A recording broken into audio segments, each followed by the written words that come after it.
Bora har bir ulfatlarning ichida, jo'ralarning ichida bitta yarimta odam bo'ladi, imkon boricha biror ustidan kulib oladi. Birpasda masxara qilib qo'yadi. Xijolat qilishlikdan o'zi huzur oladi.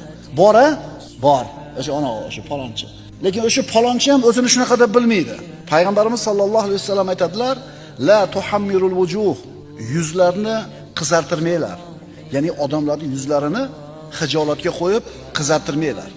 Mo'min odam bunaqa bo'lmaydi. Mo'min odam birovni xijolatga qo'ymaydi. Agar biz mo'min bo'ladigan bo'lsak, payg'ambarimiz sollallohu alayhi vasallamning hadisini eshitdik. Odamlarni yuzlarini qizartirmanglar deyaptilar, xijolatga qo'ymanglar deyaptilar. Mana payg'ambarimiz sollallohu alayhi vasallam o'zi qanday yo'l tutganlar shunday holatda. Bir to'p sahobalari bilan Rasululloh o'tirib tuya go'sht yedilar. Shu o'tirganlardan bittasidan yel chiqib ketdi. Ovozi chiqdi. Endi boyaga yel chiqqan odamni xijolatdan endi holi tayin. Odamlar bilmayapti kimdan chiqqanini. Hammasi turib namoz o'qishlik kerak, asr o'qishlik kerak. Hozir shu yel chiqargan odam turib tahorat qilsa, bilinib qoladi. Nabiy sollallohu alayhi vasallam ko'ryapsizmi? Odamlarni xijolatdan chiqarishlikka bo'lgan harislik